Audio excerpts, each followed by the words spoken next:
Week 3, we've made it this far on MT and Me. I'm Marcos. I'm Andy, and we have some new TV shows and movies to review this week.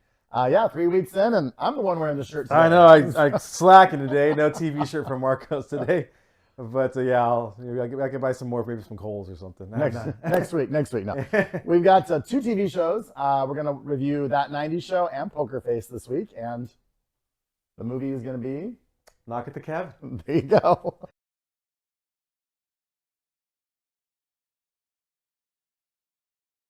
That '90s Show. I know it's obviously a 20-year sequel to That '70s Show.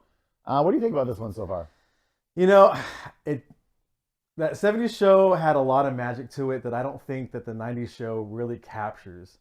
Uh, the characters, like Ashton Kutcher did a fantastic job being, just that funny character. I don't know if any of the characters really stand out for me. A lot of them kind of just seem kind of even. There's, they're playing more of the '90s stereotype versus actually being characters in the '90s. Right, I get you, and I agree with that. I feel like what I feel like is just a big disconnect with the kids. Yeah. I want to like them. I'm doing everything I can to want to like these kids, and I've obviously watched most of the episodes now, but I still feel like I'm not really connecting to them like I did when I watched That '70s show. Yeah.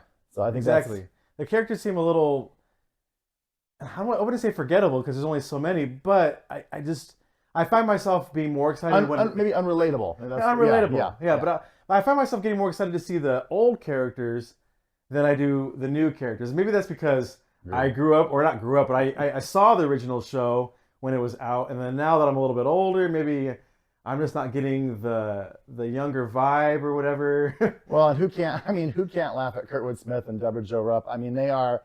I remember laughing at them watching That '70s Show, and now watching them in That '90s Show.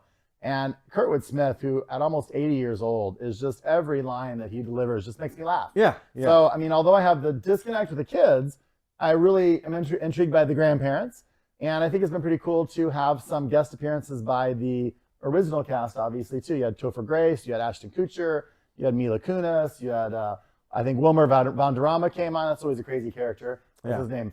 Fez. Fez. I love how he's a hairstylist now with his own salon. And he's got that commercial, and it's pretty funny. Yeah, I like saying how they've continued the kind of like the story of the characters from the previous show and kind of seeing them where they're at now. But they are missing the character Hyde, for reasons, having some trouble in court. So we'll leave that alone. But yeah, again, I don't know if this show has the lasting power as the first show. I know they said they were going to renew this. For obvious. I mean, it's doing really well in the ratings, and Netflix has already renewed it for a second season. It's been out for 2 weeks, and it already got a season 2 renewal. Whereas a show like Wednesday, it took like 3 months before it got a renewal. So it's kind of interesting that that they get the renewal so fast. We'll see. Obviously, a lot of people are watching it. A lot of people like it. Yeah. And I've heard a lot of people say they like it and enjoy it. Yeah, it's not like it's a bad show. It's just I just don't. I think I want it to be as great as the original show, and it's just not living up to that.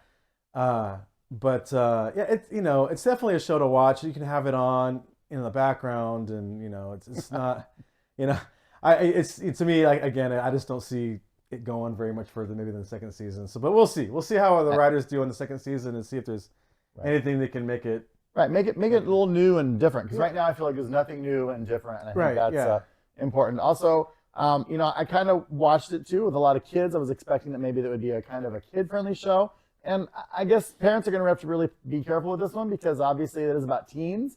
There's a lot of innuendo in this show, and also there's some teen drug use. Yeah, so, a lot of drug use, but that's to be given for the kind of show that it was in the 90s or early 2000s. Right. So what would you rate this one going into That '90s show? Honestly, I'd give it like a 6 out of 10 for this show.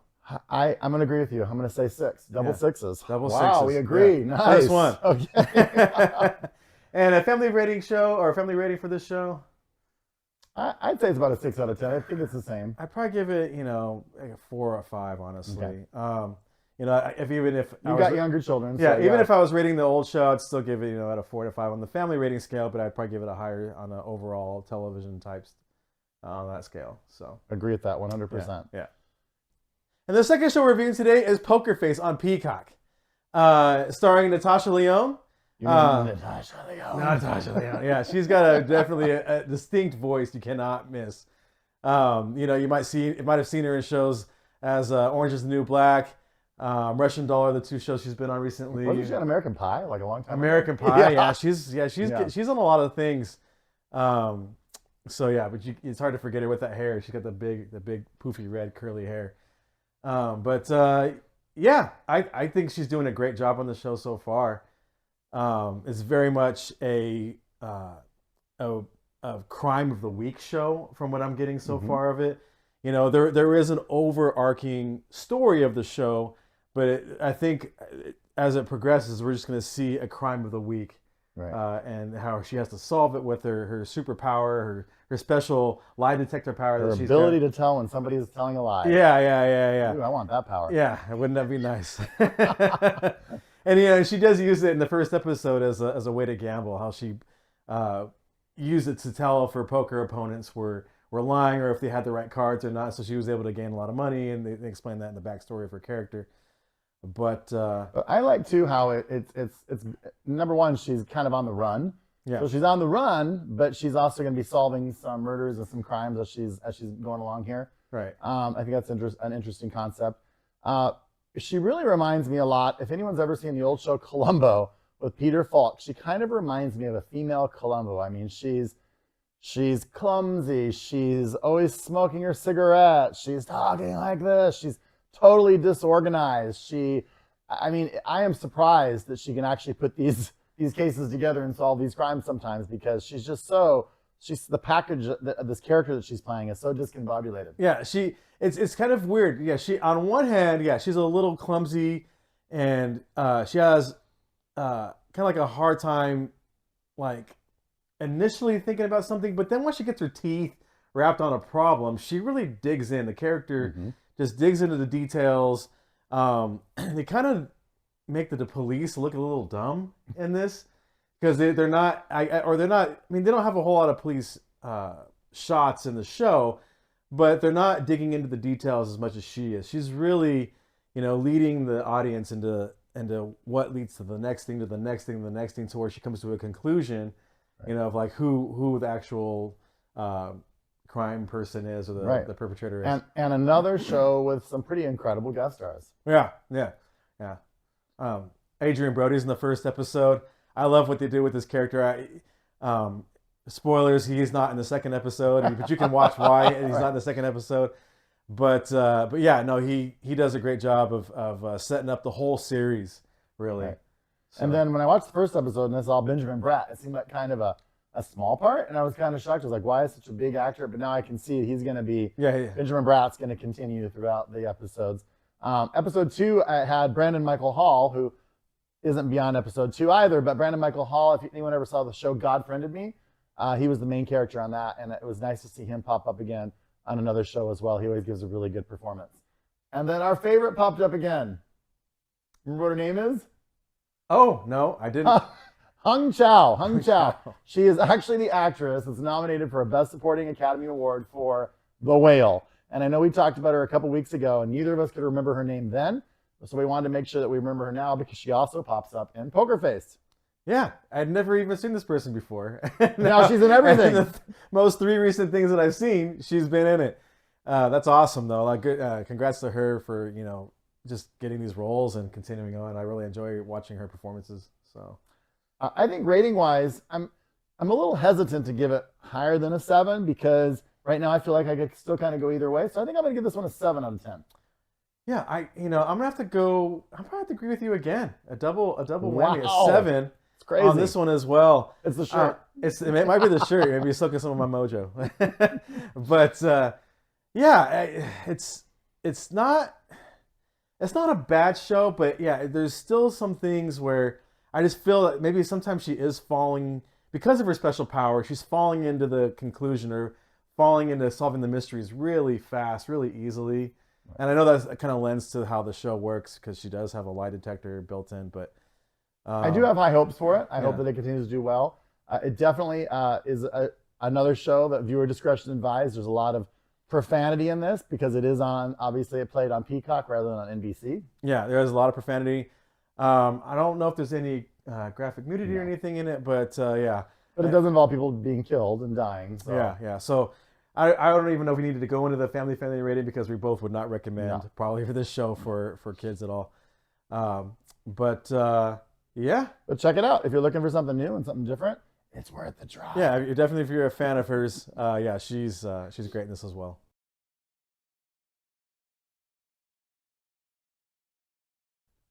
And the movie that we're going to review this week is Knock at the Cabin. And I just have to say, what do you get when you combine Drax the Destroyer, Ron Weasley, Thomas Wayne, and the voice of Kristoff from Frozen into one movie? You get Knock at the Cabin. It's, I mean, I really had high hopes for this movie because of the cast. I mean, I love Dave Bautista. I like Rupert Grint. Ben Aldridge that played Thomas Wayne is in this movie as one of the dads. Is from a great show called Pennyworth. I loved him in Pennyworth. Jonathan Groff, we've talked about him before being in Mindhunter and Hamilton and the voice of Kristoff. So you have this great cast, and I was so excited about this movie. Yeah, he's also in Glee too. That's right. I forgot about Glee. Yeah, he plays a. It's a while ago, isn't it? Yeah. So, but I don't know. This movie for me never really goes anywhere. Yeah, this is kind of. I think the problem is that M. Night has set us all up for this expectation to have a twist or to have something special about the movie, and this movie doesn't have that, and it doesn't. Yeah, like I said, it doesn't go anywhere. It just you see the whole movie in the trailer. That's what I was gonna say. I mean, if you've seen the trailer for this movie. Don't go see it. You've seen the movie. You've seen the movie.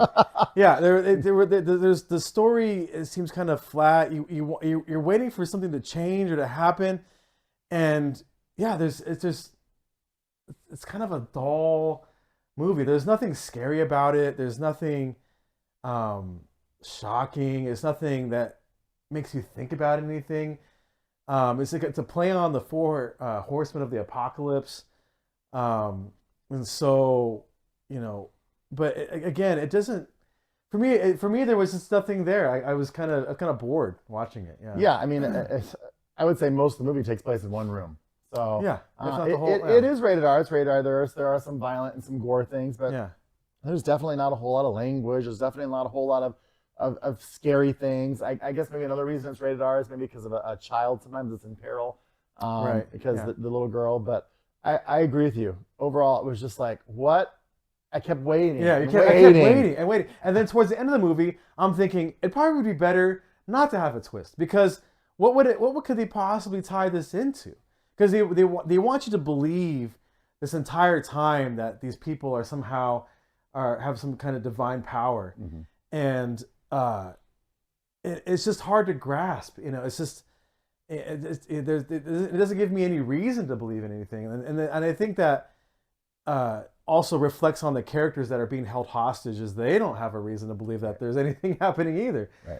In fact, I think the only thing that probably keeps this movie going and kept me watching was the performances by the actors. I mean, the actors, with the material they have, I think they do a good acting job. And I think that's kind of what keeps you watching. But, when I think of M. Night Shyamalan, like you said, you've got two tiers of M. Night Shyamalan. You've got Sixth Sense, Signs, Unbreakable, The Visit, probably upper tier. And then you've got Happening, After Earth. Did you ever see that one? Lady in the Water. After Earth was the one with Will Smith and his son. Oh, he did that one? Oh, yeah. Horrible. Those would be like the bottom tier. Yeah. And it seems like everything he's putting out recently, sadly, is falling into that bottom tier. I mean, Old was okay. It was kind of like he was trying to call back to his previous movies, and I kind of enjoyed that one more than I did this one. I did. But again, the performances did carry the movie, but if you're not really caring about that, if it's just the story you're looking for, it's not really there, unfortunately.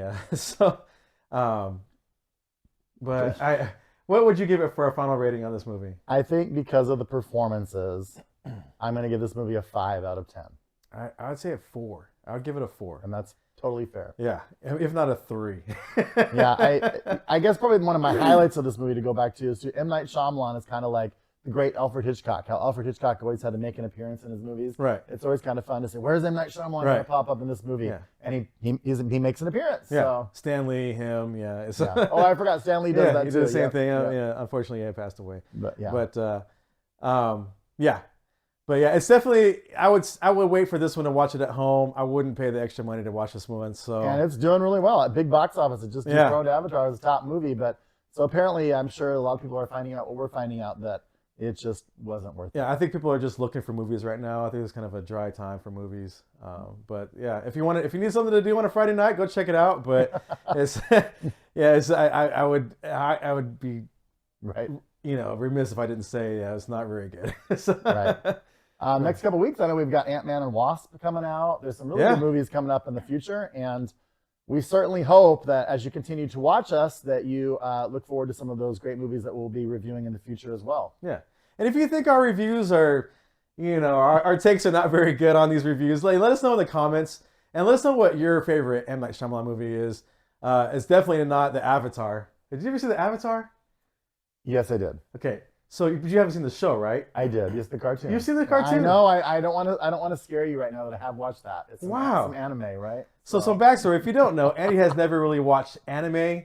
So I'm gonna try to get him to watch an anime show here in the near future. Maybe we'll review something like that. So, but yeah, I'm surprised to see the Avatar, and but yeah, we're getting off on a tangent, but yeah, no, I agree, and we'll have to. Also, too, I want to just, if you haven't already, please, if you like what you see, recommend this to some other people as well, and subscribe. Yeah, subscribe, leave comments, hit that bell notification. That really helps us out with growing the channel. And yeah, maybe we'll see if we can turn this into something, awesome. So. And thank you to all our friends that joined the Facebook page as well. We have a Facebook page, and we're seeing numbers grow quite considerably there. So if you're on the Facebook page, also make sure that you like us on the YouTube page as well. Yeah. And I think that's the show for today. Yeah, that's it. Thank you, everybody. We'll see you next time.